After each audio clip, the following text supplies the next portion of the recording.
Okay. Hey everybody, today we are debating why does the atheist reject God, and we are excited to have two gentlemen here with lots of gusto, and we're starting right now.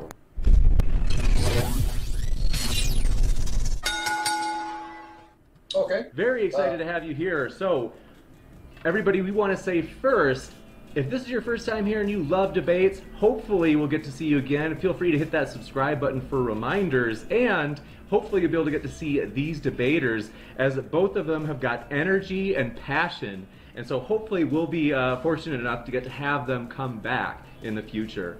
So, with that, I'm going to quick start on a couple of house cleaning type things we're excited about. So, for starters, very glad that we have an upcoming debate featuring none other than Mike Jones from Inspiring Philosophy and Tom Jump, as they will be debating, does God exist? So that will be a very big debate. We hope you really enjoy it. And you've seen both these guys, Mike Jones, of course, the man behind Inspiring Philosophy, and then Tom Jump. He's also a major debater, kind of a dark horse. A lot of people didn't know who Tom was, but right away it was very obvious, like, whoa, Tom knows how to debate, and Tom has read a lot. So that's going to be a fierce debate.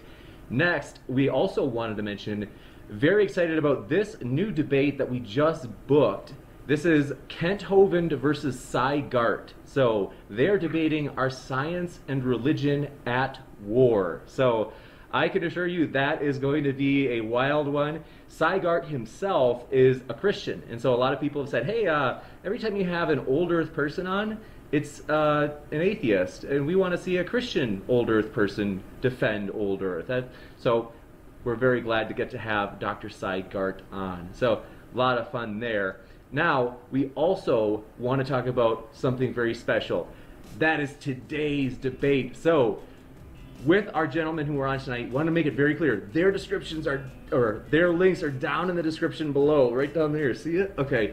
Very excited to have these guys on. We're going to give them 30 seconds to share about what they've been up to at their channel. And then what we're going to do is start the debate or civil discourse. Most people seem to like that kind of open environment where people just kind of say, hey, all right, let's do this. No timed sections. It's just going to be natural, organic, really natural. So, first, SkyOut, he is on your left. He is a Christian, and SkyOut would love to hear what you've been up to at your channel. Thanks for coming on, buddy. Yeah, thank you very much. Yeah, just to let everyone know, I'm here for all the believers all around the world that love God. I come from the highest quality of theological arguments from the realest Christians on the planet. I'm going to be repeating myself in debates. I have perfected my arguments to a science. I'm a tactician. I'm accurate. I'm calculated. Come from the highest quality of theological arguments that reflect the royalty of Christ. The highest gold, white gold, silver, and platinum is a reflection of the theological argument of what I bring to the table. We're not here for the atheist. No one is here for him. He's going to insult. He's going to make attacks. But at the end of the day, I serve God and I never lose. He has no personality, no character. I'm here for all the believers all around the world that love my work. Dedication comes from the highest quality theological arguments from the realest Christians on the planet. We're 3-0 right now in my debates. We train every day. We're weaponized. We've never lost. We train hard at SkyOut for Christ Ministries team, and this is all for the believers in the world for God. I'm the best at this, the best ever. Trust me, I will take on all atheists, and everyone else can be number 2. It's okay, I'll let you. I'm the best ever. For the realest Christians on the planet, skyout300@gmail.com. Gotcha. So thank you for that spirited introduction. And Raging Atheist, glad to have you back. Looking forward to your introduction of what you've been up to at your channel as well, which, as remember, everybody, down there, see it in the description box, both links. Raging Atheist, thanks for coming on. All right, thanks for having me back, James. I'm the Raging Atheist. Nakasuchi, you can find me on my channel, The Raging Atheist. I've been doing my response videos and talking with as many people as I can talk with. Last night I had a very good conversation. A few of the people are here in the chat. So everybody knows who they're talking to. Fred Gwynn is Darth Dawkins. He was on my channel last night. He's a little mad I kicked him off. We had Brett Keane. We had, let me think. G-Man comes for about an hour and a half. We had Ocean and Cyrus the Skeptic, and we had a bunch of people nobody's ever met. We've had Wujita and Carlton were really able to come in. We had a Guzman from the NIFB, a 12-year-old boy that is pretty smart.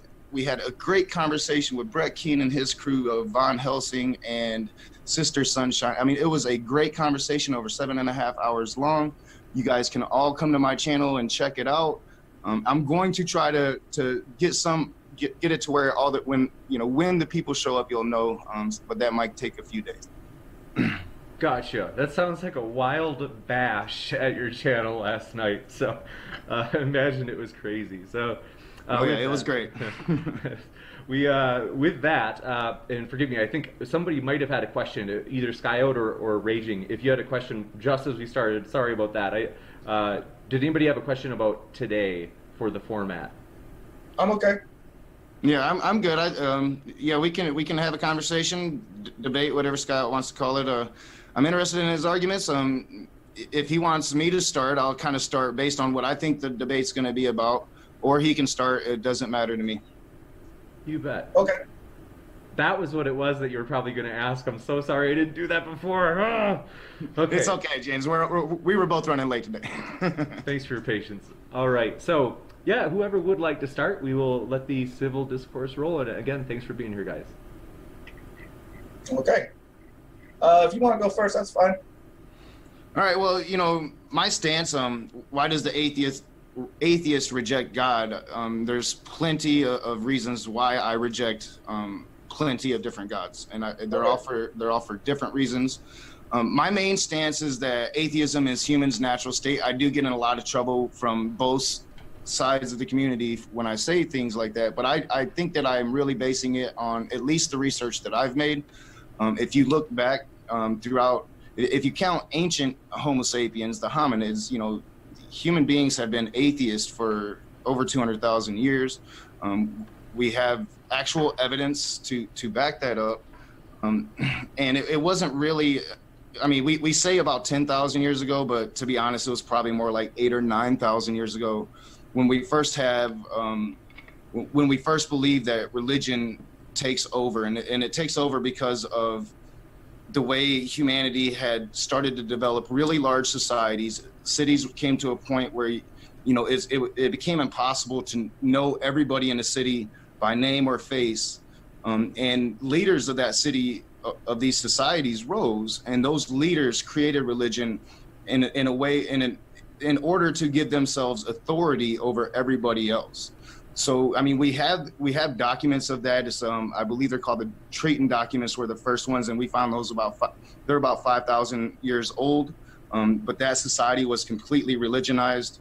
So we know, we pretty much think that it took about 2,000 years since the birth of religion, which, based on, wall paintings we found, the first religions were dark religions that included blood sacrifice. So I think that to reject God, you have to reject his actions based upon the stories of the individual God. So that is on an individual basis. I know you're a Christian, so I could give you a million reasons why I would reject the Christian God, but I'll let you go. Okay. Well, thank you for that. Well, I'd like to clarify something about the argument, because I think it's apt to lead to misunderstanding.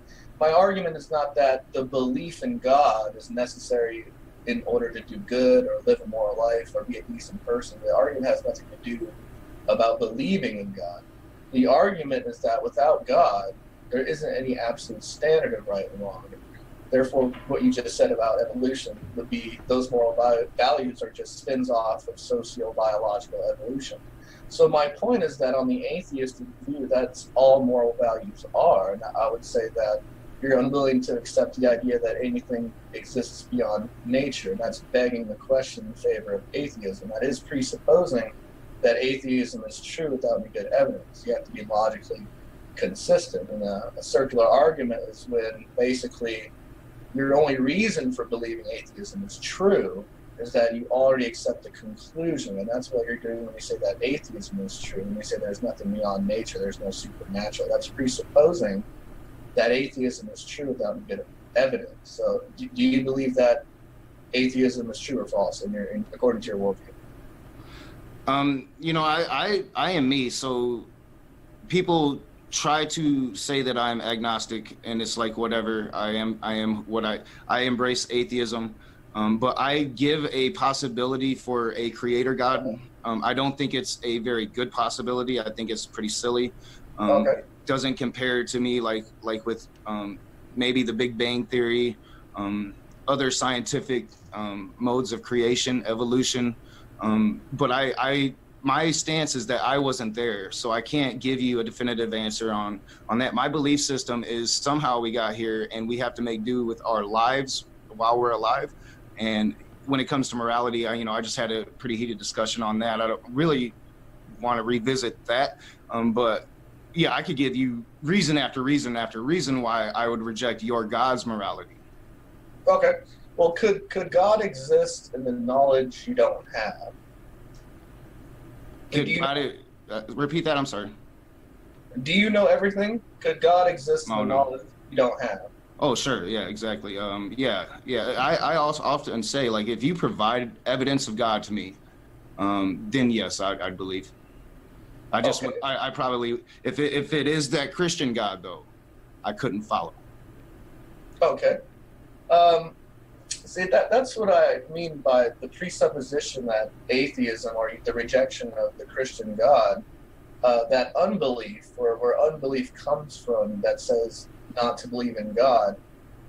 Do you know that is true without any basis of evidence? Like, basically, without God, there isn't any absolute standard of right and wrong, and therefore what we call moral values are just spins off of socio-biological evolution. So the ramifications follow when you deny a personal God, a moral first cause. The first one is very difficult to anchor an absolute moral law. So how does one arrive at moral reasoning, trying to find the explanation of good and bad?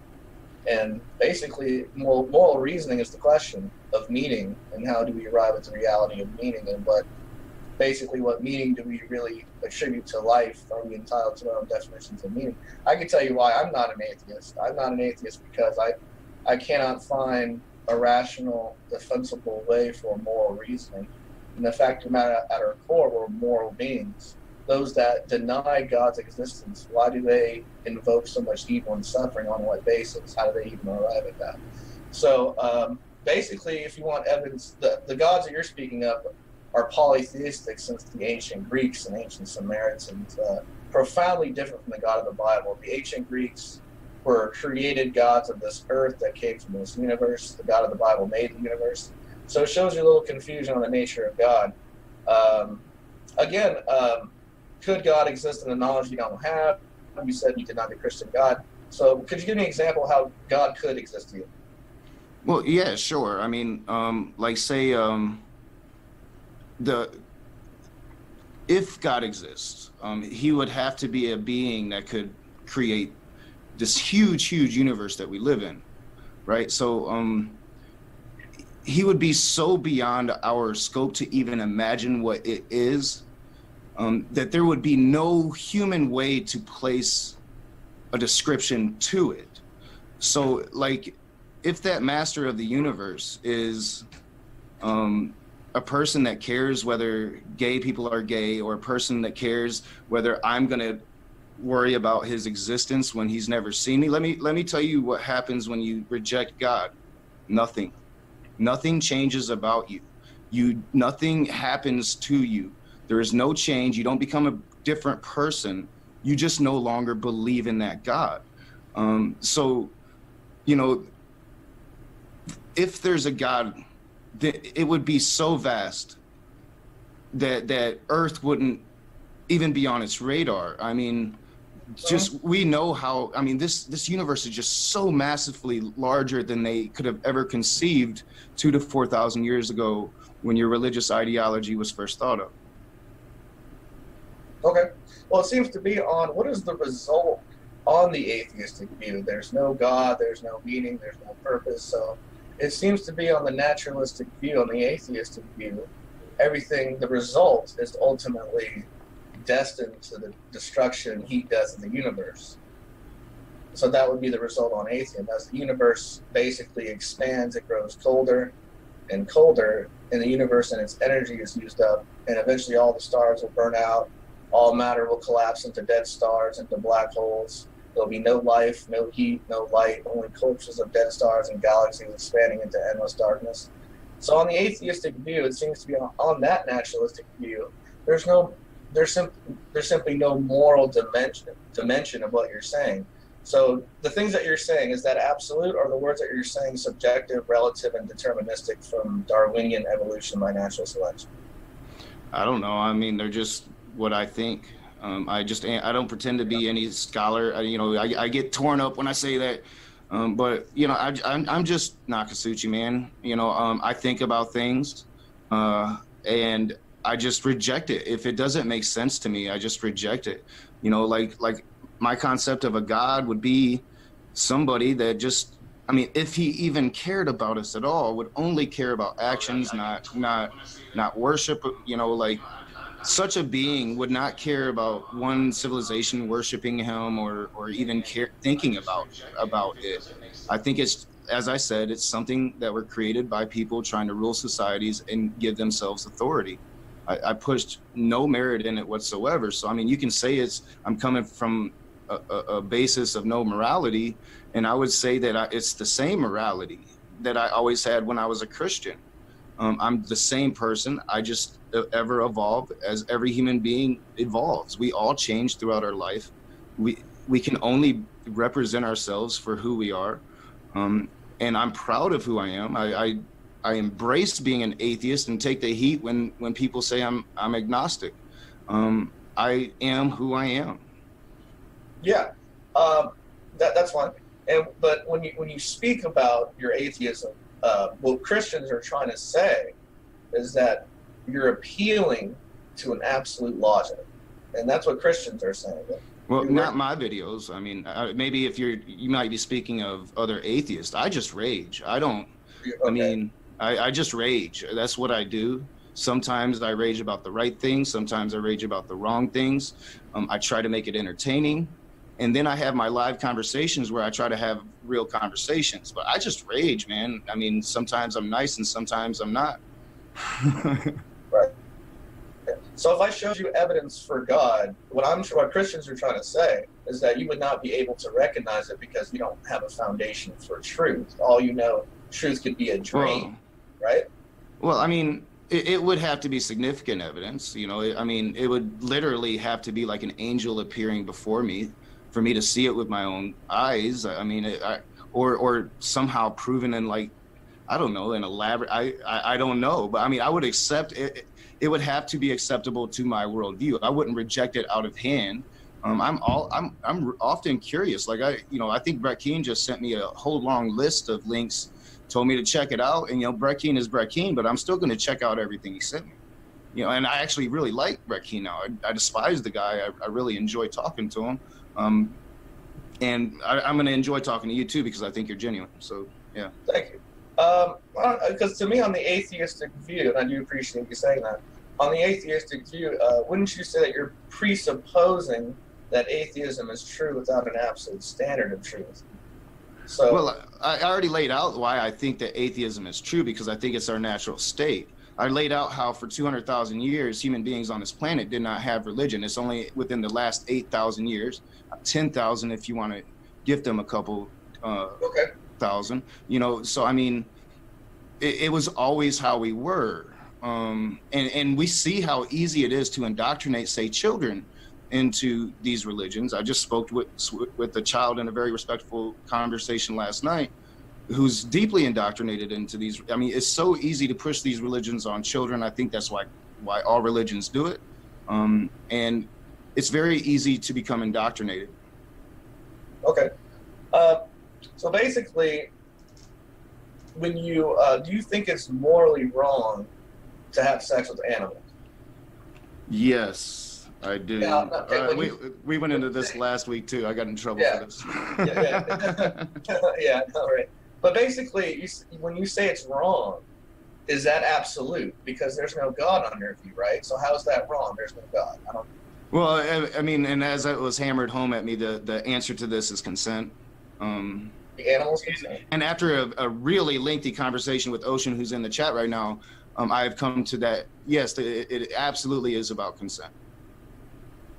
So who has to consent in order to have sex with an animal? The animal would have to be able to consent. Okay, does that still make it right or wrong?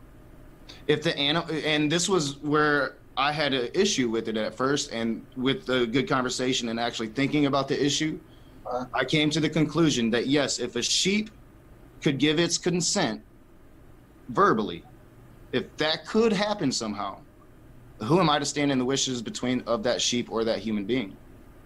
Well, that's a good point. You said, who are you to do that? And on the atheistic view, that's all moral values are: subjective, relative, and deterministic from evolution by natural selection. But they can't give consent. So, I mean, the morality, I guess, I would hope, leads to the same place.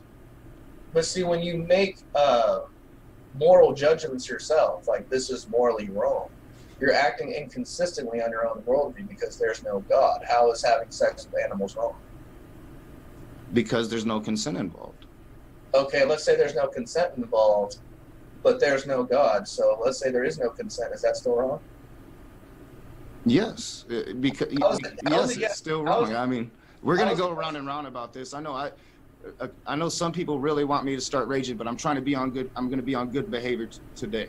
Okay, when you say yes, it's wrong to have sex with animals, the words are you're saying since you believe that there's no God, they're subjective, relative, and deterministic. So you don't have any foundation or an objective standard to say that having sex with animals is wrong because there's no God. There's no absolute standard of truth. There's no meaning. There's no values. So on your view, there's no moral dimension. It's subjective, relative, and deterministic when you say having sex with animals is wrong. Well, and this is just where you're wrong. Like I've already explained, just because you reject God and you become an atheist does not mean you lose morality. I mean, it doesn't. I didn't say that. It doesn't. Like society makes morality. We talked about this, and we talked about how you can still stand against what society says. We talked about personal morality last week. We would just go round and round. You're coming from the position that because I'm an atheist, that I should just live this anarchist life to where I go around raping and murdering and killing people because there's no God. Why not? That's the argument you make. And my argument would be, if the only reason you're not doing these things is because there's a God, well, that's pretty messed up. No, I'm not saying, I never said that just because you're an atheist, you go out and hurt people. I'm not saying that. Well, I mean, you're saying there's no God, so why not just have sex with an animal? I mean, that is the same thing. It's the same thing. Well, I'm not accusing you of bestiality. I'm saying. Well, no, but you're saying why not? Because you don't believe in a hell. You don't believe in punishment. Well, I don't need to be afraid of a punishment not to do a thing. That's not what's keeping me from having sex with animals. It's because I don't want to have sex with animals. My point being is it right or wrong? It's wrong, in my opinion. Okay. And I'm just Nakasuchi, the raging atheist, one dude that dropped out of high school and went to prison as a kid, and has reformed his life and is speaking his message. I don't run from who I am. I just rage, man. Okay, but when you say it's wrong, for example, is it wrong to hurt innocent people? Oh, well, by the way, I went to prison as a Christian. Oh wow. Yeah. I haven't broken the law since I became an atheist. Oh wow! How did you? You said you were a Christian. It was when I was younger and living in North Carolina, and I was a conservative Southern Baptist. Oh wow! Yeah. Oh wow! I wanted. I guess you would call it greed. I wanted what everybody else had, so I just took it. Right. Well, what Christians are trying to let you know, man, is that Christians are trying to let you know that God is real, Jesus is real, evil is real, Satan is real. And what Christians are basically trying to tell you is that everyone believes in God except for those that suppress his knowledge and righteousness. You want to know one of the things that made me become an atheist? Go ahead. I was in prison and I was looking around at horrible things like you're talking about, rapists and murderers and people that had sex with animals and children. Sure. And the thing they all had in common is pretty much all of them had a God. And I was like, it just disgusted me. And I mean, I didn't become an atheist right then. I turned to Buddhism, and then, or actually I turned to Native American spirituality, and then I turned to Buddhism. And eventually I just thought my way out of all of it. And that's one of the main, it's not the only reason, but it was an awakening moment for me when I just looked around me. I'm in this horrible place and I'm surrounded by all these horrible people, you know, and I was just a hippie kid that liked to smoke weed and kind of stole a bunch of guns for the Mexican cartel. Long story, you know, but I just looked around and I'm surrounded by evil people. That murderer believed in Jesus. That pedophile believed in Muhammad. You know, it was just a very awakening moment for me. Yeah, and thank you for your personal story. We do appreciate that. And I'm sorry you had a bad experience in your life. No, I love it. It made me who I am. Okay. And again, back to the topic at hand. I mean, I'm trying to give you an example about how, you know, morality doesn't come from what you believe. It's pretty much how you're raised. You know, it's not having any wires crossed in the brain that's going to make you kill people and do horrible things. That's all it is. Yeah, that's what I'm saying. On the atheistic worldview, it's the same with human behavior. If you're saying that there's no God, then those people you're describing in those prisons, they're just relatively advanced primates from evolution. And they're I believe we're monkeys. We're just advanced monkeys. That's what I believe. I could be wrong. Okay, so you believe you're a monkey. So I think I look like a monkey sometimes. Okay. There really isn't any objective right or wrong. It's just from evolution. So from evolution, your mind is nothing but a mindless, unguided process.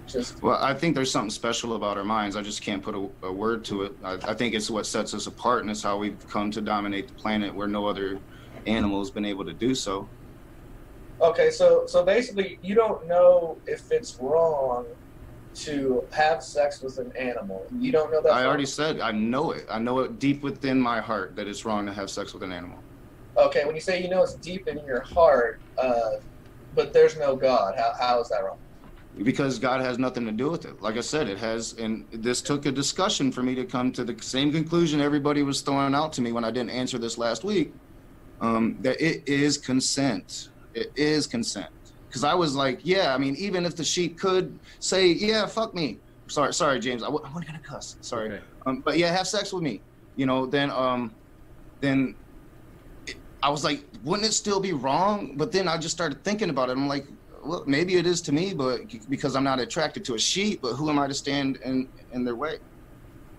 Okay, so I see your point. Well, my point being is that in the absence of God, there is no standard of right and wrong. And you just proved my point that other people commit bestiality and they don't consider that wrong because there's no God. So there's no objective standard to say that, well, bestiality. Well, no, I said that the people that I had been in prison with that had sex with animals, if there were, like, I didn't know that. I mean, you know, but if there were, most of the people in jail, and still to this day, most of the people in prisons believe in a God. Of course, yeah. The point that I'm trying to make, those people in prisons that believe in God, they've committed moral acts against their nature and their being. Well, a lot of them use Christianity and that whole be forgiven once you repent thing. So they do these horrible things and then they go to prison, and so all of a sudden they're Christians now. Oh, yeah. I've seen a lot of people in the prison cells that they go to jail and they try to have a religious experience, but they come out and do the same thing. And what Christians are trying to say is that we have a fallen nature that comes from rebellion against God. And what we're trying to say is that your unbelief has a source, the nature of evil has a source, and there's an objective standard by that. And so what, on the atheist... Well, I mean, if you believe that, like, morality comes from God, you would just have to prove God. That's all you have to do. I mean, I'm saying I don't know, dude. I was raised by my mom and dad, and then when I became an atheist, I had to kind of break out of that childhood programming, but still keep the good, just get rid of the bad crap, you know, and kind of create my own morality as I walked through this life and made one blunder after another, to where you're saying that it all comes from this mystical being in the sky that we know isn't in the sky anymore because there's a universe out there, and now he's this imaginary thing that lives outside of time. You have to prove that. I don't. Okay. Wouldn't you be, what Christians are trying to say is that unless you start with the truth of God, which is the standard of all truth, you just have a subjective standard or an arbitrary standard by which you could be wrong about everything you know. Yeah, I could be, dude. I fully admit it. Okay. And when you say you could be wrong about everything you know, because on atheism, there's no absolute standard for anything to be true. It's like, you know what I'm saying? So if I have a coin and I flip the coin, heads or tails, one says left, one says right, is the coin a reliable source for a path to truth? So replace the coin with atheism. Is atheism a reliable path to the source of truth? Yeah, well, I think it's, atheism allows you to not be confined to one box. See, a lot of the problem with my problem with Christianity is that I don't see too many Christians trying to find the other truths. They're not reading the Bhagavad Gita to find out a truth there. They're not reading the prophet. They're only reading this Christian source material, which is why I call it a cult. Step outside of that box, broaden your worldview, and then come to a conclusion. Don't just get it from one source and believe it. That atheism gives you that chance to really look at everything that the cult wouldn't allow you to look at before. Okay. But basically, when you make moral statements about how people do evil acts in the world, and you say that's wrong, when you say things that are wrong in the world, do you understand that there's no measurement when you say that? Why? Because there's no absolute standard, there's no God, so there's no measurement. So your measurement is something you've never seen or met, or I mean, how would you know what a measurement from God is? Very simply, there's an objective standard of what is good and what is bad. So for Christians, we're saying that we would never hurt someone in order to save a person. For example, would you have sex with an animal to save your family? God, is this what is this like the common thing for Christians to attack atheists about having sex with animals for some reason? No. I'm just new to this. That's not the having sex with animals. Maybe you saw that in my debate last week and thought this would be like a strong point for you. No. The reason why we bring that up is because we want to know from your perspective. If you're an atheist and there's no God, that means there's no standard of measurement to say that having sex with animals is wrong. You're just saying. Well, you're saying that. I don't say that. I say it's wrong, and I've told you why I think it's wrong. On what basis? Consent. Okay. On what basis? If the animal does consent, is that still right or wrong? Like I said, it's the animal's wishes and the human's wishes, and they want to get sloppy. If they want to get sloppy, go for it. Is it right or wrong? In that instance, if the sheep can say yes, no, it's not wrong. But I mean, this is a topic that unfortunately I'm being forced to think about all the time now. So who knows what I'm going to think next week? Okay, so let's say the animal does consent. The animal does consent. He looks at you. A sheep looks at you and says, "Okay, let's get it on." In order to save your family, would you have sex with a consenting sheep? I mean, I don't know. I read a story about a dude that was like married to a dolphin. I think they made a movie about it or something. I don't know. It's weird to me. I'm not attracted to dolphins, like I said. I would think in that situation because the dolphin couldn't give consent, there's no marriage. So yes, I think dudes should be in jail. The reason I think that is because we just can't have people out raping animals. I mean, it's consent, dude. Oh, if all animals in the world consent for bestiality, would it be wrong for you to have sex with an animal to save your family? Yeah. What? No. I'm what? You see how you can't answer that? No. I'm sorry. I was looking at the title of the debate. Why does the atheist reject God? And we're talking about bestiality, so I didn't pay any attention to your thing there. I think it's a fair question from some people. So yeah, just repeat it, please. No, not. I was saying the question of like how the bestiality. If SkyOut, if you're able to explain to the audience how this ties to whether or not there are good arguments that there is no God. Like I think some people in the audience are kind of like, I'm not sure how this relates to the original topic. And I see. If you can relate it, we can keep going, but otherwise we might drift. We might come back. Okay, we can come back to that if the audience and everyone wants to move on. If you think that the whole bestiality talk does have, if it pertains to the topic tonight, we can keep going with it. We just kind of need you to connect the dots for us. That's all. Oh, okay. I just want to clarify the argument. Yeah. Okay. Basically, if someone says there's no God, they're an atheist, and they make moral judgments about what is right and wrong, what Christians are saying, they have no basis to say bestiality is wrong, rape is wrong. That would be a subjective standard.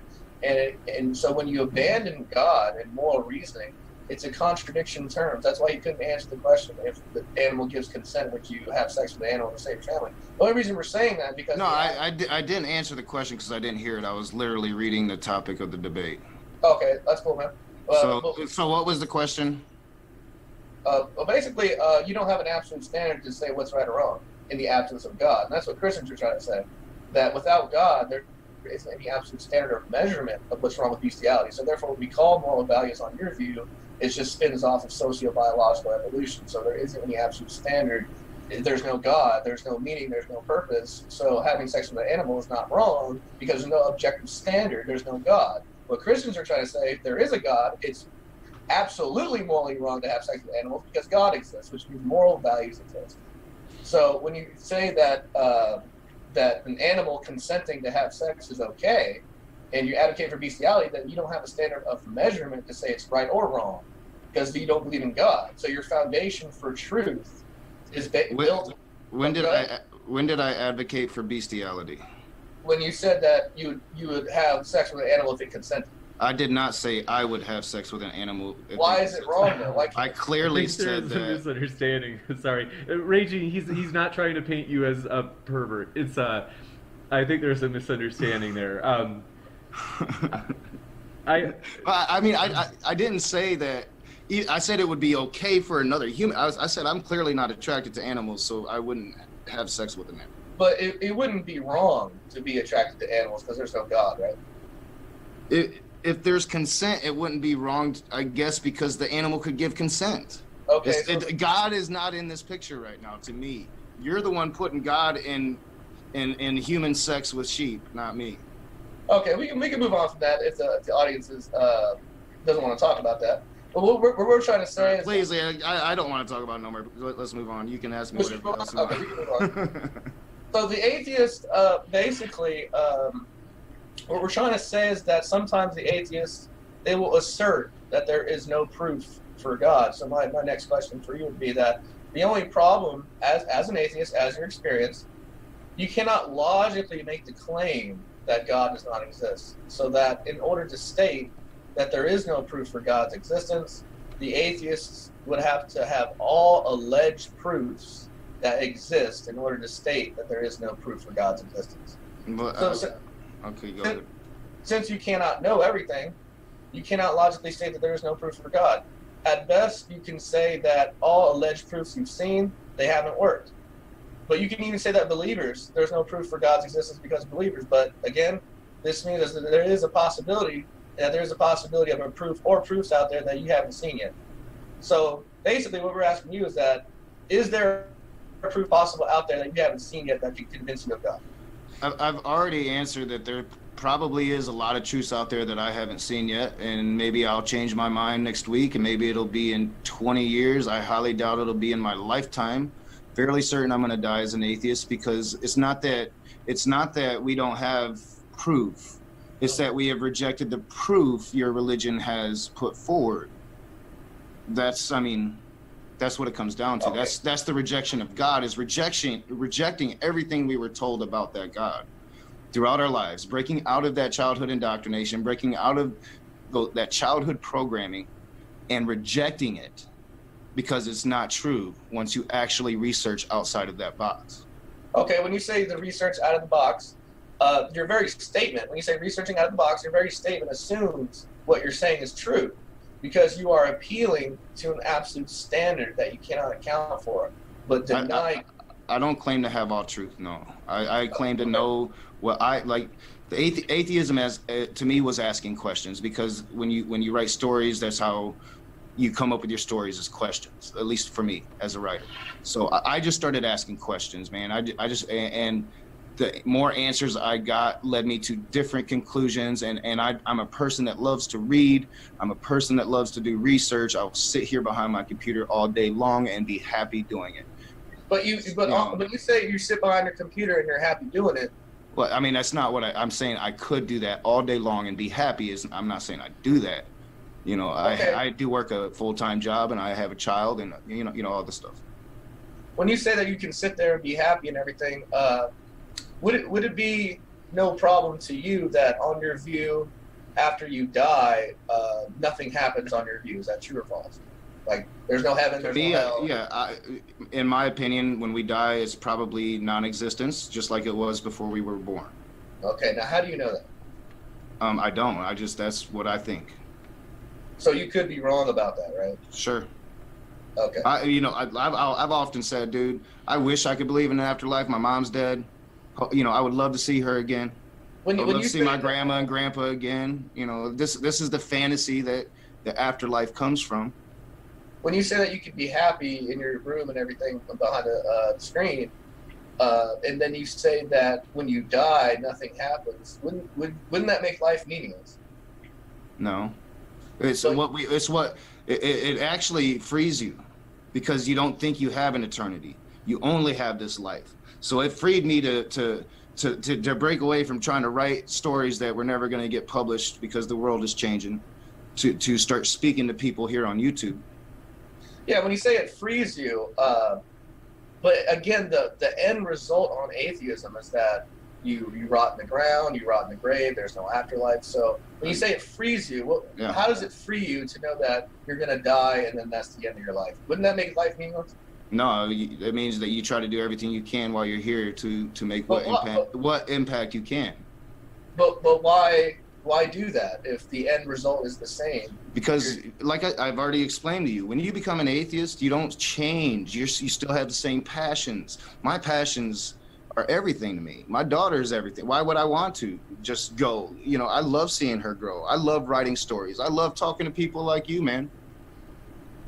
I appreciate that. But again, when you say that life, you can be happy without God, and then it all goes down the drain the same, happy or sad. It goes down the drain on your view when you die. So it wouldn't make a difference if you're happy or sad. The end product is that nothing happens when you die. So I did explain that if there is a God, I would hope he's not a douche and would like judge me based on merit, judge me based on how I raised my daughter, not on the petty things I said about it. So if there's an afterlife, and yeah, that'd be cool. Although I definitely wouldn't want to sit around worshiping God for eternity. That's not cool to me. If smoking blunts with Satan is the other option, I'm for that one. Okay. What Christians are trying to say and who God is, just to define God right quick, my view on God is that when you see things in reality, there is no amount of like concrete physical reality that is self-explanatory. So basically, when you see things in the world, you know that God exists because the intelligibility, you assume intelligence behind it. You see the entrance to God himself through science and through the universe, and through the rational intelligibility of the universe for the reason, because as Christians, we believe that God is supernatural and he's existential and he's transcendent. So there's an intelligibility and intelligence of the rational intelligibility of the universe. So how do you believe that the universe came into existence? Do you believe the universe was created from nothing? I don't know. I wasn't there. No, I'm saying, okay, when you say I don't know, I wasn't there, you're missing my point. I'm saying that... Were you there? How do you know how the universe was created? Because it logically follows that in order for anything to exist, you have to have a builder, a creator. No, that's the thing that you creationists say, but it's not. I don't believe that crap. Okay, so when you see a building, do you assume that there's a builder or nothing that created the building? You sound like Matt Powell now. So you assume that there's a builder that created the building, right? Yep. Yeah. So, can I give you the same answer I gave to Matt Powell? You can actually go find that creator If that creator is still living, you can go have a conversation, drink a beer with that creator. Can't do that with God. Well, as Christians, we believe we can talk to God because Jesus is God, but we can move on from there. Yeah, I mean, you have conversations in your head with something. Okay. Basically, so as Christians, that's what we're saying, that there is no concrete physical reality that's self-explanatory, and God is the supernatural, existential, transcendent intelligibility and intelligence. And on your view, there is no moral dimension. It's subjective, relative, and deterministic. So when I ask you a simple moral question, you're kind of not really too sure if it's absolutely wrong, because if I ask you a moral question and you say, well, that's wrong, my next question for you is going to be, well, there's no God. What basis do you have to say that that is wrong? And you'll say, from evolution, from Darwinian evolution, or from society. But that doesn't make it absolutely morally wrong. So it's the same with human behavior. I say that like there's no Jesus because I've never seen evidence that you can be dead for 3 days and come back to life. I think the longest we've recorded it was 8 to maybe 20 minutes. I think it's more like 8 minutes. So yeah, I mean, I don't believe in zombies, so I reject Jesus. Okay. I don't think the Bible says, no, there's not a single witness in the Bible that actually sees Jesus come back to life. Please explain that. Okay, the Bible says that you are going to reject Jesus and that you're going to reject Jesus, and then the fact that you're going to rebel against God. The Bible says you're going to hate God. So that's how Christians believe that your hate comes from a source, the natural evil within yourself. Yeah, so that's why you guys think we're evil, and that's the problem. And then you get butthurt when we speak out against you. No, not at all. What we're basically saying, because we have the same nature as you, because we're both sinful. So we're not saying that to you at all. Well, we're basically saying that there's a truth that in your head and in my mind too, we don't want to love God, because that's what the Bible says, that we don't want to love him, we want to hate him. And then why do you need to love him? Why should he care whether you love him? Because basically, I mean, isn't that a little ego? Isn't that a little egotistical? When you say it's egotistical, you have to understand where the source of your foundation of why you're saying it's egotistical. The source of where you're saying why it's egotistical is coming from your unbelief. And as Christians, we're saying when you say it's egotistical from your unbelief, is that it comes from the Bible that says you will be egotistical and deny him. It's a circular trap that you seem to. Well, no, I'm just saying, like if I were to demand that everybody on this planet worship me, what would you think of me? Oh, okay. If everyone on the planet and you demanded that everyone to worship you, they would be forced, and it wouldn't be a choice. So God's not going to come. Isn't God doing the same thing? It's worship me or hell. No, it's basically you choose to go to hell and reject God. So you don't want to go to heaven. You don't choose. No, like I have done a lot of things that would land me in hell. If I actually believed in hell, I would never choose to go there. Because I mean, who wants to burn for eternity?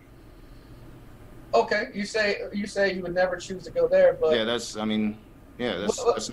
pretty apparent.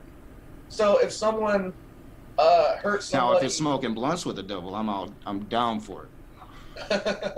But yeah, like I was saying though, when you deny him, what we're saying is that you know who God is because he says that he knows you. He says he knows your heart. You're just denying him because the Bible says you're going to deny him, or I'm following him and you're not. No, I mean, I used to not deny him. I'm only denying him because I researched it. I just don't believe that a man can come back from the dead 3 days later. Okay, when you say that you don't believe that a man can come back from dead 3 days later, when you say you don't believe in that, I don't believe that a snake can talk. Okay, I don't believe that Samson had superhuman strength because he never cut his hair. I don't believe any of it. But when you say you don't believe in those things, it's ridiculous to believe in those things. What is the objective standard of measurement that you basically measure that those things are not believable? I'm sorry, what? What is your foundation? What is when you say those things are not believable? I don't believe in a talking snake. I don't believe Jesus walking on water. What is your objective standard to say? Well, I don't believe in those things. Because I've never seen those things happen. If you did see them, would you believe them? Yes. Okay, so you do realize they saw those things in the Bible. And, I mean, I write about I can write about a snake right now, and that doesn't make it true. You coming at me with the Bible is not an argument to me, because I don't give the Bible any significance. You mean you can try, but you're not going to convince me that people 4,000 years ago saw snake talk, or 6,000 years ago, however long it was. Okay.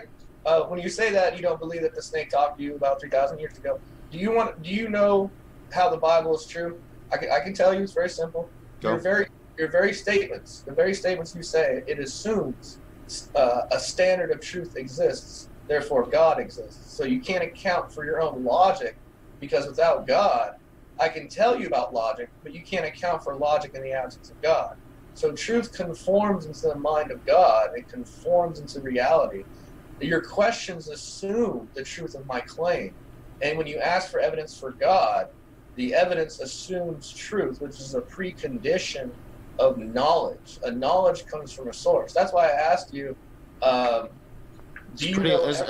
that's like a pretty long way to say I don't have to prove the existence of my supernatural imaginary friend. Okay. Well, when you say I don't have to prove that, basically what you're saying, you don't have knowledge to prove that. And what I'm asking you, can the knowledge of God exist in the knowledge you don't have? I already answered that question, yes. But you wouldn't be an atheist then. Well, I get that a lot, dude. I'm just me. Okay, we can move on. So basically, on your view, if you know that there is no God, you know for 100% fact there's no God, right? I know for a 100% fact there's no Christian, Islam, God. Okay. I don't believe Buddha sat there for 20 years and talked to animals. Yeah, I don't believe on that stuff. Okay. Are you basing that on your experience? Pretty much. So that's all anybody can. You know, I find my experience more viable here in the modern world than sheep grazers 2,000 years ago. Okay. But basically, in the absence of God, you're building on certain truth claims that don't have a foundation for truth. So when you say I can't believe in God in the Bible, I mean, I'm just saying, no, I'm saying that about you. You don't have a foundation for truth if your foundation is the God in the Bible and the Bible, because the Bible has been debunked thoroughly. We know that the temple didn't get destroyed when Jesus died. And I mean, there's no real documentation that any of it happened outside of the Bible or the writings of Peter. So, I mean, come with some facts and prove it. I mean, I reject God because there's no proof of him. Now, I am fascinated by different kinds of God. The story of Yahweh is rather cruel in my opinion, but there's really great stories of different gods. I really want to know everything that I can find out about it, but I kind of reject it all. I just need proof. I mean, convince me, change my mind. Well, for the Christian perspective, I can hear in your voice that you have a certain set of ideologies and principles. I'm not too sure if you have like an agenda, like an antichrist agenda, but this atheistic methodology. I'm anti-fundamental Christian. I don't like the Matt Powells and Steven Andersons of the world. Even though, I mean, I have exchanges with Matt, and I still will, and I'll try to be nice, but you know, I stand in opposition to people that use it to promote hate. Okay. Well, now, when you say there's evil, aren't you assuming there's such a thing as good? I think that I think I mentioned that I was a Buddhist at one point. I have it's probably still in my programming, that yin and yang, good and evil thing. I think that we can do good shit. But like, you know, a lot of guys in my position wouldn't have fought for that custody as hard as I did, and a lot of guys in Michigan aren't going to win it. You know, you just do what you think is good. Okay, when you say you do what you think is good, and there is no God, there's no absolute standard, there's no ultimate reference, you just think what you do is good. So when you ask me for evidence, and there's no evidence for atheism to be true, you have no foundation for the evidence you're asking for. I'm just saying, like, you know, if you want me to not masturbate, then give me reason why I should believe in this imaginary God that's going to put me in hell for masturbating. Well, that's your subjective opinion. You would never do that. Well, I'm saying the Bible says, you know, the Bible don't like masturbation for some reason. Okay. Again, I mean, if you want me to explain that, we live basically in a fallen world, and your unbelief comes from the distortion of your sexual desires. So basically, your unbelief will cause that distortion from your experience and the sinful nation and the sinful fallen world that we live in. So basically, that's what happens in the world when you deny God. You presuppose what you're saying is true without any good arguments. So it's a presupposition that if there's no God, then I can do anything I want to because there's no standard of measurement. Well, I mean, but like, again, your standard of God varies from one Christian to another. Like, do you believe that Christian law should be instilled in America, like the Quiverful movement? You know, for instance, like, should we have hearsay laws again and laws against homosexuality that by the Bible would put them to death, but at the very least throw them in prison for it? I mean, do you believe in that kind of stuff? No, I do not. But as an atheist, it would be a contradiction in terms, because it would just be subjective to you and relative and deterministic. So to say something is wrong, and then there's no God, there's no foundation to claim anything that's wrong. I mean, what I'm saying is prove that God gives you a foundation. Like, why is it okay for you to say what's wrong being a Christian and me to say what's wrong being an atheist? Just because of some imaginary figure that's not here to settle the debate. Because when you say that on your view, on my view, God exists, there's an objective standard to say that this is wrong, because there's God who gives you an objective standard to say this is right or wrong. But in the absence of God, it's become subjective. There's no meaning. Why is there no meaning? Because when you die, whatever on your view, there simply ends the same way. If you're a good or a bad person, it goes down the drain the same way. So to claim things are right or wrong on the view that when you die, things just go down the drain the same way, you don't have a basis to say what's right or wrong, because it goes down that drain the same way. Right or wrong, up or down, left or right. When you die, it ends down that drain the same way if you claim this is right or wrong. So you have no basis to say whether things are right or things are wrong. You can say this is my subjective opinion, but again, there's no absolute. So do you believe in going to heaven or hell? That's your afterlife? On the Christian theology view, yeah, you were saved by grace through Jesus Christ. How do you know it's not reincarnation or the Hindu caste system? Oh, because the Hindu caste system and the gods you're speaking of, they are polytheistic since a long time ago. Yeah, but like, how do you know that's not how everybody should have been, worshiping God all along? Oh, basically from revelation from God. So that's because the Bible says. No.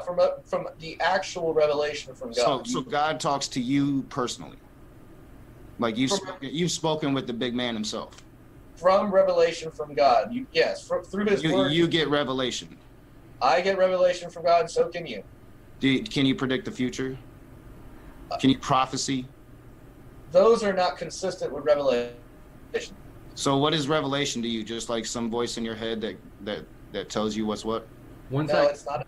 I'll give you a chance to answer, SkyOut. Sorry, I didn't mean to interrupt. I just want to let everybody know that we'll, in maybe a couple of minutes from now, we'll move to the Q&A, and at that point, we'll go through questions. We got a good start, a lot of great questions. If you have questions, we've still got intake open. So if anybody wants to ask them, you are more than welcome to it. It helps me see them if you put an @ModernDayDebate at the start of the question, and then I always forget. Sorry, I didn't say this earlier. Super chat is it's pretty new to us still. The super chat, we put it at the top of the list, so we start with the super chats, and then and also if you do a super chat, you can have a comment towards one of the speakers rather than a question too. So very excited for the Q&A, and sorry for interrupting, guys. SkyOut, I think you were about to answer. I didn't mean to cut in. Okay. Yeah, basically, let's get back on track here. Go ahead, Raging Atheist. What was the point you were trying to make? Man, yeah, I kind of lost it. I don't know. Yeah, I forgot. Sorry. Okay. I'm a little hungover from last night. I think I remember now. You were talking about different gods and how come the God. Yeah. How come? How do you know that Muhammad wasn't right? How do you know you shouldn't be killing infidels and throwing gay people off of buildings and Damn. killing us atheists. Well, let me break it down to you a little bit and about the God that I believe in. You said, how come I don't believe in that other Muslim? Yeah, I mean, they could all be right. Yeah, but again, when you do a reliability test on what is right. Well, let me ask you this way. Okay. This is how you asked me. Is it beyond your limit of knowledge that Muhammad could be right and Jesus wrong? Is that possible, like with the stuff that you don't know? When you ask me, is it possible the things that I don't know, and is it possible Muhammad could be true? You have to base that on what Muhammad said and what his teachings were. And when you base, well, I mean, do you admit that there's a lot of things that you don't know? Of course. So, like, all those things that you don't know, is it possible that there's some truth out there that would ever lead you to conclude that Muhammad was right and what you believed your whole life was wrong? When you actually study the truth of Muhammad, he's in contradiction in terms. And the God. Well, I mean, I know plenty of Muslims that aren't going around killing infidels. They're living their lives. They can interact with me, a heathen, and have no issues with me, and we can be friends. At least cool with each other. I mean, so like, yeah, I mean. Truth is subjective to the individual. I'm just saying, like you asked me, is it possible God exists outside of what I know? Like, is it possible that outside of what you know, that some other God might exist?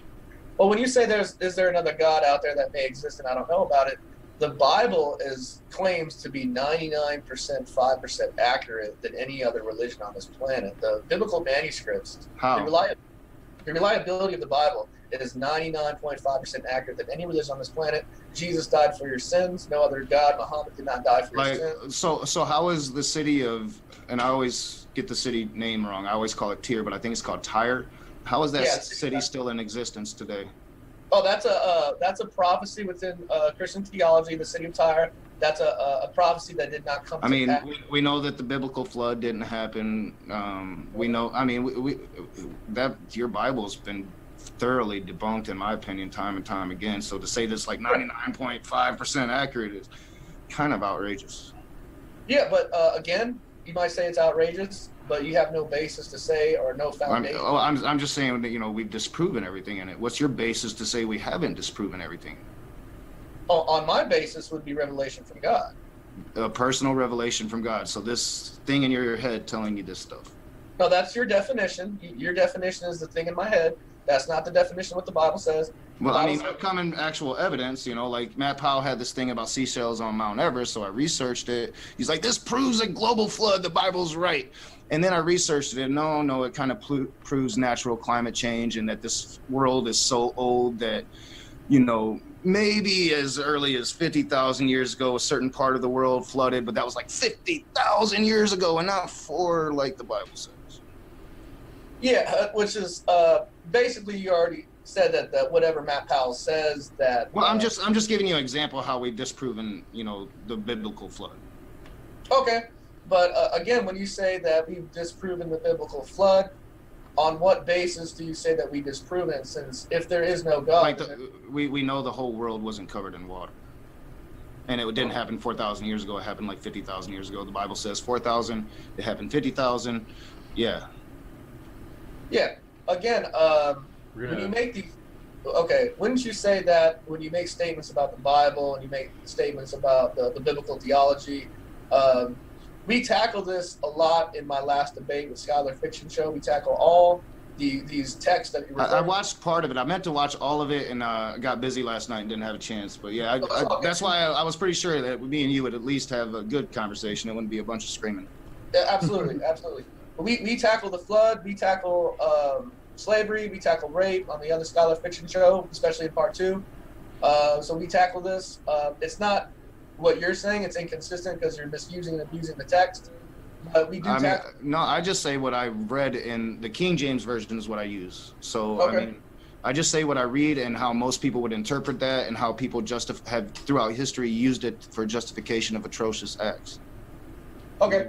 Now, when you say there's atrocious acts, we're gonna since slavery. Since we let Raging Atheist start, we'll give SkyOut a quick last word, and then we will jump into the Q&A. Okay, the last word. Yeah, just a quick one. So it doesn't have to be like a 5-minute statement. Just Okay. and plus he also brought up a question or objection. So we'll let you respond to that, and then we'll go to the Q&A. Okay, my last words are, again, we're here for all the believers around the world that love God. I come from the highest quality of theological arguments from the realest Christians on the planet. I'm going to be repeating myself in my debates because I perfected my arguments to a science. I'm a tactician. I'm accurate. I'm calculated. We come from the highest quality of theological arguments that reflect the royalty of Christ. We train every day. We weaponize. Again, the atheist is going to insult and make attacks, but at the end of the day, I serve God and I never lose. Go ahead. I didn't. We'll move now to the question and answer. So thank you very much, everybody, for your questions. This is going to be a lot of fun. So first up, Karag Nightwolf, very committed, emailed this question beforehand. He said, does SkyOut agree that in the past people have worshipped false gods and thought they were worshiping true gods? If he was worshiping a false god, could he know it? And if he could, how could we know it? Okay, basically you asked me in the past there was false gods, and how would we know if that's a real true God versus another God that could be false? Basically, you get the revelation from God, from the one true God. So you're going to get revelation. The gods that they're speaking of are polytheistic, since basically the ancient Greeks, the ancient Samaritans, and the Babylonians, that's a profoundly different from the God of the Bible. So the ancient Greeks are created gods of this earth that came from the universe. The God of the Bible made the universe. So it shows the confusion of the nature of God and the nature who the Father and the Son and the Holy Ghost are in this question. Gotcha. Thank you for that question, Karag. And next, Tyler Durden asks, question for SkyOut, do you think the presuppositional apologetics are convincing to non-Christians? Do you think they are an honest form of discourse? Yeah, it's an honest form of discourse, but it depends on what sense of the argument they're trying to make on this, the honest sense of discourse, because people have basically a subjective opinion on how they should run their own discourse. But basically what we do over here, we train hard and we make sure that we tackle all the discussions and all the arguments for our Lord and Savior. And if there's things that we don't know, we always go back and we go back to the drawing board and we see what we can do next. Gotcha. Thanks for that question. And thanks for your answer. So James Downer asked, question to both, is slavery immoral or not, and on what basis? Is that for me? He said for both. Go ahead. Okay, I'll go first. Slavery is morally wrong. It's absolutely morally wrong. However, in the Bible, we talked about this on a scholar fiction show about how God regulates and he condones certain acts of slavery in the Bible because during that time they were worshiping false gods and they were hurting innocent children to false gods and demons. So we tackle this in the scholar fiction show about how those things in the Old Testament can be clarified about slavery and rape. We can understand them. There's no reason to be agnostic or an atheist on these verses. They can be explained. You can do the proper hermeneutics and exegesis on these and get the verdict of what you want on these verses. That you can believe in God and you don't have to believe that He doesn't exist because you feel like you don't like these verses. All right, my answer will be shorter. Yes, it's immoral, and whatever apologetics you want to put to it, it is immoral in the Bible as well. Gotcha. Thank you for your answers, and thank you for that question. So Wayne Yates asks, would SkyOut follow God's command if the command was to commit bestiality without any consent? Okay. Basically, when they ask God, would God basically ask me to commit bestiality? So when they tell me, oh, well, God basically, if He asks you to hurt your child or commit bestiality, would God make me do this? And the answer is that the fact that the God that they're thinking of is not the God of the Bible, because the God they're thinking of is their own definition. The God of the definition I use comes from the Bible, and He's morally good. So he's perfectly good, He's perfectly just, and He would never ask any person to do that, because the God they're speaking of is their subjective idea in their mind of what God would do in a certain situation, when the God of the Bible would never have anyone have sex with an animal. Gotcha.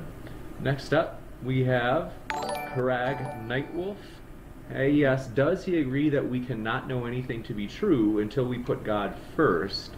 So my guess is this must be for SkyOut. That we cannot know anything to be true until we put God first. Is this not either a contradiction or a fallacy? Oh, not at all. Because basically, if they're going to make a truth claim, or they're going to make a knowledge claim, and they're going to say God does not exist, basically there is no ultimate standard of truth. So when they say what is true, I would like to know what is required I would like to know what is the standard of what they call anything true. So when they make truth claims, the ultimate standard, when you say what is true, and they don't have a requirement, basically they don't have a foundation for truth, and everything is logically inconsistent, and they're presupposing what they're saying is true without good evidence. And basically, their only reason for believing in that premise is that they already accept a conclusion, and that's what they're doing when they say there's nothing beyond nature, there's no supernatural. That's just presupposing atheism. You got it. Next, thanks for your super chat, Brian Stevens. Totally appreciate it. And he has a question where he asks, can we enslave people today who worship the wrong God?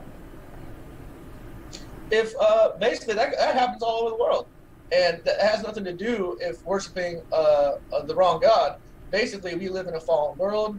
People don't believe in God because they want to rebel, and they don't want to believe in God because the origin of their sin, they enjoy their sin. So if God notices these group of people enjoying their sin, he's going to give them up to delusion of their mind. That's what it says in Romans 1. He's given them up to the delusion of their mind. They believe this is a God, but it's a false God.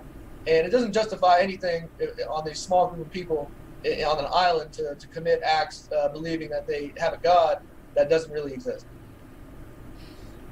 Gotcha. Thanks so much. Thanks again, Ryan, for that super chat. Totally appreciate it. And next, Tyler Jordan. Did Adam have to have sex with all the animals God made to find out that they were not a helpmate for him? If not, how did Adam figure this out? Well, Adam figured it out because they weren't helpmates for him in a sense that he could have sex with animals when Adam was there. Basically, those animals were friendly. At the time before the fall, before the sin happened, you can go up to a lion, you can hug a lion. They wouldn't bite you. They would eat the grass and the shrubs and everything.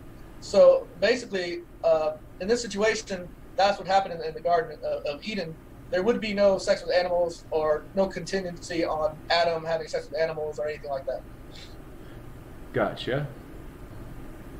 Next up, super chat just came in. Thanks so much, Josh Brister. His super chat says, I challenge Shannon Q to a one-on-one debate. And then says Brian.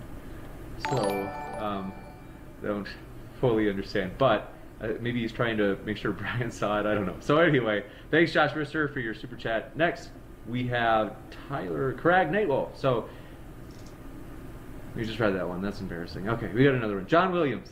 Question for Raging Atheist. Do you think that agnosticism is the neutral position and atheists would need to make an argument for atheism? And if so, what's your best argument? No, I mean, see, I would refer you to people that can explain it better than me. Sirs, the skeptic, I think, does a pretty good job. You know, I would probably take some heat for saying this, but I think that most agnostics are atheists. People will give you definitions of what a thing is. I live my life, and a thing is what it is to me. I deny every single God I've ever read about, and I think that every Christian is an atheist as well. They just believe in one God and not the rest of them. Gotcha. Thanks so much. And again, thanks for that super chat. Or I should say, thanks for this super chat. JSchool account just sent in. Totally appreciate it. Where he says, "Do you guys even lift?" So it's good to see you again, JSchool account. Thanks so much. Not in a long time. So next up, totally appreciate it, JSchool account. Good to see you. And Genius Tracks. Just a comment for Raging Atheist. We'll let it slide this time, but is a comment, not the question. But he says, I appreciate the direct honesty approach as opposed to trying to score points. That's nice. Thank you. I just try to be me, and I'm not going to pretend to know a thing if I don't know it. You know. Giving us the street cred. Wayne Yates says, would SkyOut follow God's command if the command was to commit bestiality? Oh, we did read that again. Okay, sorry. Sometimes I see it in the bestiality, chat. Man. Wow. I didn't know this was such a hot topic. It's funny that everybody brings it up to you. I know, like, and you're like, what is it? Why does everybody think I do this? But do I look like a sheep molester? People, come on. Oh man, it's a really interesting philosophical question. I'm not trying to say that you are a sheep molester, but anyway, Karag Nightwolf. He said, if we found the builder of the Eiffel Tower, does that prove that the builder of the Eiffel Tower built all buildings? If I can create life, does that mean I can create everything? Is that for me? Yes. Okay. When they said when they see a builder and that you have, or you've seen something designed and there's a designer, how do you know there's not more than one designer? So basically, you have to understand, since there's more than one designer, God has given us that ability to design things. And what we're trying to say, what Christians are trying to say, that God is the designer of the universe. He's the true designer, the one true designer of the whole universe, that gave human beings the capacity of their mind to design other buildings. So there's going to be other designers, there's going to be other builders that all come from the mind of God. Gotcha. Thanks so much. And next, Lucifer Almighty says, question for SkyOut, can you justify your foundation without begging the question? Well, can I? Yeah, without begging the question, my foundation is revelation from God, and that without that revelation, we can't have no standard of measurement of what is right or wrong. If I have sex with an animal and there's no God, to me, if there's no God, then that's not wrong. But if there is a God, then basically that's objectively wrong, because when you die, something's going to happen. Gotcha. Thanks so much. Next up, Z Yonder asks, for raging, what are the laws of logic to you? Did Darth send you? This is a Darth Dawkins question. Oh, this is Z Yonder, actually. Yeah. I don't. It just really sound. This is exactly what Darth Dawkins came at me the first time with. I haven't read the laws of logic. I'm not going to sit here and recite them. Cyrus will. He's smarter than me. Gotcha. And next up, Kuhn, thanks for your question. He asks, how does Raging Atheist justify the mythicism of Jesus Christ I don't. not existing? And what sources did he read to justify his claim? So he seems to think that you're a Jesus mythicist. And if you're not, though, you can... I am a mythicist, so maybe he's seen my work. I just don't believe that... I mean, I haven't seen any anything that would make me believe that Jesus exists anywhere but inside the Bible and the imaginations of the people that were trying to get power using his name. I think that there's a possibility that it's based on maybe a few rabbis roaming around Israel, and that's how Jesus and his followers were all over Israel all the time. But I don't think that Jesus existed, and that's just my personal opinion. Gotcha. Thanks for that question and for your answer. Next up we have, for raging, does raging have a standard for an absolute epistemology, such as truth with capital T, namely like objective truth? And that's from Praise I Am That I Am. What's up, Praise? I would say yes. I think I'm very opinionated on what's right and wrong, and I'm very loud about it. So I mean, yeah, I don't know. I am a bit tired. I need to take a nap before work tonight. I'm a third shifter. But yeah, I mean, yeah, I have a truth with a capital T. Give me 1 second. I just had someone, I think I might have accidentally not asked SkyOut a question. I think I maybe asked, so it's... yeah, so Wayne Yates said that there was a question he spoke on towards SkyOut, and I didn't let SkyOut answer it. Sorry, SkyOut, if I ever cut you off during a question, sorry about that. Okay. I'm not sure which question that was. If I must have thought it was, I must have mistakenly thought it was for raging, but it was actually for SkyOut, and so I think I accidentally posed it to raging. So Wayne Yates, if you have your question, I am more than happy to read that to SkyOut. Sorry about that. It's just a total misunderstanding. Long day. I'll keep an eye out for that, Wayne. So thanks for letting me know that, Wayne. Next, we have Z Yonder asks, for raging, do you believe that philosophy can reveal truth? Do I believe that philosophy can reveal truth? Yeah, I think that Harry Potter can reveal truth. I think you can find truth in anything. I found truth in the 7 pillars of Zen when I was a Buddhist. I found truth in the Gospels when I was a Christian. I think anything can have truth. Anything can have lies. Gotcha. All right. Thanks so much. Z, or Sunny Holmesy asks, ask Raging Atheist, does he reject Jesus Christ because he knows that he was prophesied in the Old Testament? And, I don't think he was. Sorry, go ahead. And he would have no argument for how events in his life were predicted. I mean, I think, you know, it's my personal opinion that the Messiah prophesied in the Old Testament was to lead the Jews to freedom.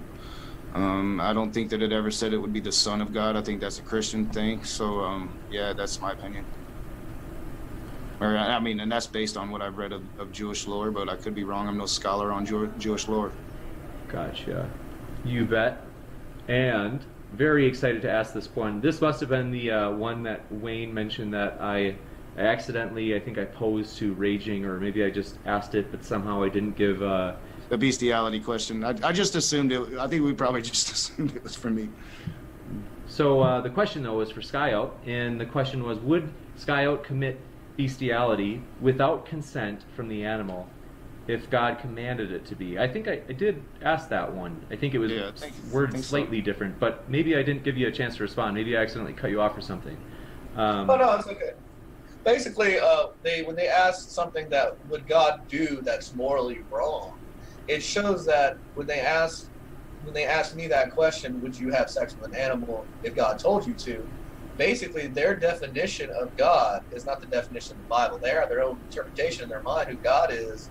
The God in the Bible would not allow any Christians or reveal to them to have sex with an animal. It wouldn't be possible according to the Scripture.